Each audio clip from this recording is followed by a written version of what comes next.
জয় গুরু। পরমদয়াল শ্রী শ্রী ঠাকুরের শ্রীচরণে জানাই ভূমিষ্ঠ প্রণাম। আপনাদের প্রতি প্রত্যেককে জানাই রানন্দিত জয় গুরু। আজ ইষ্ট প্রসঙ্গে আলোচনা করব ইষ্টভীতি। আমরা পরমদয়াল শ্রী শ্রী ঠাকুরের দীক্ষা নিয়েছি, কিন্তু যারা দীক্ষা নেননি, যারা ইষ্টভীতি করেননি, তারাও তো দিব্যি আছেন। তাদেরও তো রোগ হচ্ছে, ভালো হয়ে যাচ্ছে, আনন্দ ফুর্তিতেই তাদের দিন কাটছে। কিন্তু কেন ইষ্টভীতিটা দরকার? কেন ঠাকুরকে দরকার? ঠাকুরকে মেনে কি হবে? এই নিয়েই আজকের আলোচনা। ইষ্টভীতি মানে কি? আমরা যে ইষ্টভীতি করছি, ইষ্টভীতি মানে কি? তো এই আলোচনার মধ্যে আছে অনেক ধরনের গুরুত্বপূর্ণ কথা। আপনারা একটু ধৈর্য সহকারে শুনুন।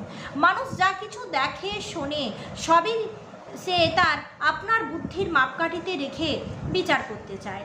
এই স্বভাব প্রকৃতিই তাকে দিয়েছেন। জগতের সব কিছুতেই তাই প্রশ্ন করে করে উত্তর বুঝে নেওয়ার চেষ্টা আমাদের আছেই।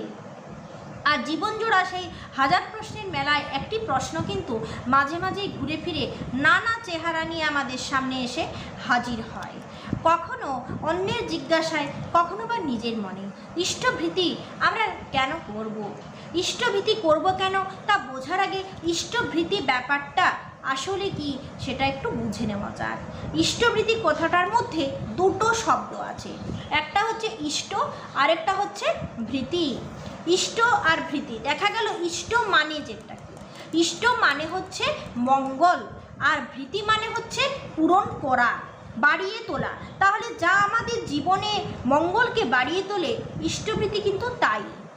আর মানুষ তো কখনো একা একা বাঁচতে পারে না।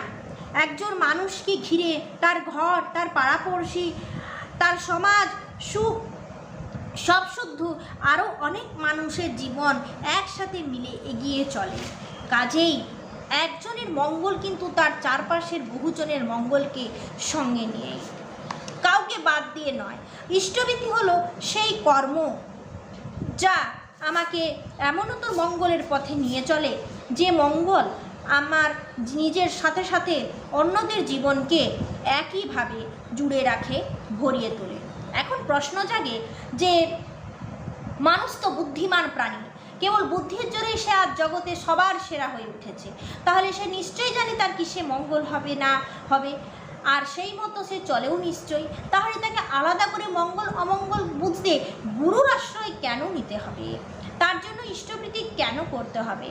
গুরু মানে কি? গুরু মানে যিনি বড়, সব দিক দিয়ে আমার থেকে বড়। বুদ্ধি কিন্তু একটি বাচ্চারও আছে, তবুও সে বোঝে না কিসে তার আসলে ভালো হবে, কিসে আসলে মন্দ। তাই সে বড়র উপরই ভরসা করে, তার কাছে সে কে জানে, বেড়ে ওঠে। কিন্তু বয়স যতই বাড়ুক, যতই বুদ্ধি বাড়ুক, যতই জানা থাক, শেখা থাক, ভুলচুক কিন্তু কোনো দিনই পুরোপুরি আমাদের পিছু ছাড়ে না। তাই তো বড় বয়সে এসেও আমাদের কত ভুল হয়, কত ভুগতে হয়। এতেই বোঝা যায় যে বুদ্ধির দৌড় আমাদের কোনো দিনই এত দূর হবে না যে আমার জীবনে বড় কাউকে আর থাকতেই লাগবে না। গুরুর প্রয়োজন আছেই। আবার বাচ্চা যেমন ভুল করে, যত সমস্যাতেই পড়ুক না কেন, যতক্ষণ তার মনে এটা থাকে যে আমার মাথার উপরে একজন সব সময় আছেন, যিনি কখনো আমাকে ছেড়ে যাবেন না, ততক্ষণ হাজার সমস্যার মাঝেও কিন্তু মনটা তার নিশ্চিন্তই থাকে। ভয় তাকে কাবু করতে পারে না।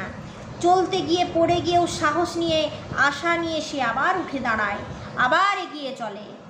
ঠিক তেমনই জীবনভর গুরু সব সময় আমার সঙ্গে আছেন।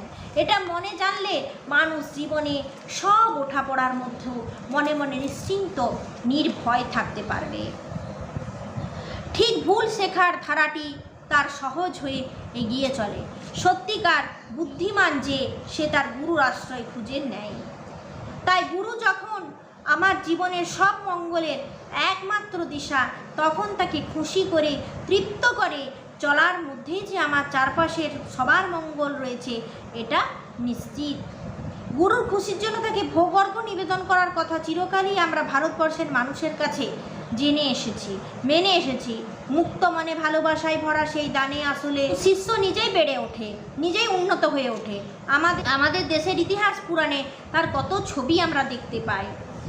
শ্রী রামচন্দ্রকে শুধু একবার চোখে দেখার জন্য, তাকে সেবায় তুষ্ট করবার জন্য কত যুগ অপেক্ষা করেছিলেন বৃদ্ধা শবরী।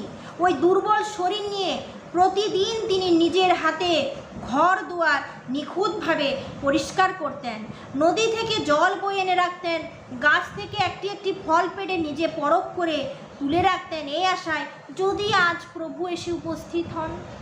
শেষে একদিন রামচন্দ্র সত্যিই তার ঘরে এলেন। শবরী মায়ের সেবা, তার দেওয়া ফলমূল তিনি গ্রহণ করলেন। এত বছর সাধনা সফল হলো, সেই বৃদ্ধার বেঁচে থাকা সার্থক হলো। গীতায় আমরা দেখি ভগবান শ্রীকৃষ্ণ বলেছেন, প্রতিদানে কোনো কিছু পাওয়ার আশা না রেখে শুধুমাত্র দেওয়ার ইচ্ছা থেকেই যে দান করে তার দানই শ্রেষ্ঠ। আমি কাউকে কোনো কিছু দিচ্ছি, আমার যদি মনে দেবার সময় আমার যদি মনে থাকে যে আমি দিচ্ছি মানে আমি পাবো, তাহলে সেই দেওয়াটা আমার সার্থক হয় না, সেটা শ্রেষ্ঠ নয় এবং সেই দেওয়াতে কোনো লাভও হয় না। আমাকে দিতে হবে সার্থক, দেওয়াটাকে সার্থক করতে গেলে আমাকে নিঃস্বার্থ হয়ে যাকে যেটা দিচ্ছি সেটা দিতে হবে। কিছু পাওয়ার আশা রাখলেই সেখানে গলদ জমতে পারে। ঈশ্বরকে কিছু দিলে তা কখনো ফুরায় না, বরং বেড়ে ওঠে আরোতর হয়ে। বনবাসের সময় একবার পাণ্ডবেরা অন্যের অভাবে ঘোর বিপদে পড়েছেন। তখন হঠাৎ কোথা থেকে কৃষ্ণ নিজে উপস্থিত হয়ে দ্রৌপদীর কাছে খেতে চাইলেন। দ্রৌপদী তখন কুটিরে সামান্য যা কিছু ছিল সবটুকু কৃষ্ণকে ভোগ রেঁধে দিলেন। কৃষ্ণ তৃপ্তি ভরে তা গ্রহণ করে বিদায় নিতেই দেখা গেল পাণ্ডবদের সেই বিপদ কেটে গেল। উপনিষদে বলা আছে, দান সব সময় শ্রদ্ধা ভরে দেবে, সুন্দরভাবে দেবে, বিনীত হয়ে দেবে। এটা ঠাকুরের কথা নয়, এটা উপনিষদে বলা আছে। ভগবান বৃদ্ধ একবার জেদবন বিহারে অবস্থান করেছেন। রাজা বিম্বিসার হাতির পিঠে চড়ে অনেক রকম দামি জিনিস উপহার নিয়ে এসেছে তার কাছে। বুদ্ধদেব রাজাকে আশীর্বাদ করে কাছে বসালেন, উপহারগুলির দিকে চেয়েও দেখলেন না। এমন সময় এক গরিব বৃদ্ধা মা ধুলো পায়ে হাঁটতে হাঁটতে এসে বুদ্ধদেবের কাছে, তার হাতে একটি পাকা আম। সেই বুড়িমার সেদিন ওই আমটুকুই জুটেছিল খাবার মতো, কিন্তু তিনি নিজে খাওয়ার আগে সেটি বুদ্ধদেবকে নিবেদন করবেন বলে নিয়ে এসেছেন। বুদ্ধদেব ওই মাকে দেখেই আসন ছেড়ে নিচে নেমে এলেন আর মাথা নত করে 2 হাত পেতে সেই আম গ্রহণ করলেন। সেই দৃশ্য দেখে রাজা বিম্বিসার বুঝতে পারলেন, গুরুকে দান করতে হলে তাকে দেওয়ার আকুলতাটাই আসল, উপহারের ওজন নয়। ঈশ্বরের উদ্দেশ্যে দান সবকালে সবখানেই ছিল, কোনো না কোনো রূপে। বৌদ্ধ সম্প্রদায়ে বুদ্ধ ধর্ম ও সংঘ এই ত্রিরত্নের জন্য দানের বিধি আছে। জৈন সম্প্রদায়ে তীর্থঙ্করদের সম্মানে মানুষের জন্য আহার, ঔষধ, বিদ্যা ও নিরাপত্তা, এই 4 রকম খাতে দানের নিয়ম আছে। শিখরা যেমন দশবন্ধ নামে তাদের বার্ষিক আয়ের 10 ভাগের 1 ভাগ গুরুদ্বারে দান করেন, ঠিক তেমনি খ্রিস্টান সম্প্রদায়ও আয়ের 1/4 চার্চে দান করার বিধান আছে, যাকে টাইপ বলা হয়। ইসলাম সমাজে তেমনই আছে বার্ষিক আয়ের শতকরা 2.5 ভাগ অর্থ পরমেশ্বর আল্লাহ নামে জাকাত দেওয়া। ইষ্টবিদিতায় নতুন কিছু বন্দোবস্ত ইষ্টবিদিতায় কোনো নতুন কিছু বন্দোবস্ত নয়। হয়তো আমরা এই যুগের মানুষেরা ঈশ্বরের উদ্দেশ্যে আমাদের অন্তরের নৈবেদ্যে ঠিক ঠিক নিবেদন করে উঠতে পারিনি। ঠাকুর তাই আমাদের খুব সহজ করে ধরিয়ে দিলেন, শিখিয়ে দিলেন কেমন করে আমরা এই যুগের মতন করে গুরুর সেবার জন্য অর্ঘ্য নিবেদন করব। ব্যাপারখানা হচ্ছে, আমার বিপদ তখনই কাটবে, আমার মানে দেওয়াটা তখনই সার্থক হবে যখন আমি দেওয়াতে কোনো রকম আশা রাখবো না, যখন আমি দেব প্রাণ ভরে, ভক্তি ভরে, নিষ্ঠা ভরে, সেই দেওয়াটাই আমার সার্থক হবে। দেখুন এখানে কতগুলো কথা দেওয়া আছে, কতগুলো উদাহরণ দেওয়া আছে। গল্পচ্ছলে এই চ্যাপ্টারতে অনেক কথা আছে যেগুলো মানে আমাদের বলা হচ্ছে যে, যেগুলোর মাধ্যমে আমাদের বলা হচ্ছে যে ঠাকুরকে আমাদের কিছু দিতে হবে, আর সেটা দিলে যে কমে যাবে এমনটা নয়। ঠাকুরকে দিলে আমাদের বেড়েই যাবে। আর দেওয়াটা সার্থক করতে গেলে নিঃস্বার্থ হয়ে, নিরাশ হয়ে দিতে হবে। যে আমি দিচ্ছি পাবো, এমনটা নয়। আর যদি এমনটা করে থাকেন তাহলে আপনার সেই দেওয়া সার্থক হবে না। তাই পরম দয়ালকে অবশ্যই এই ইষ্টভীতি নিবেদন করতেই হবে।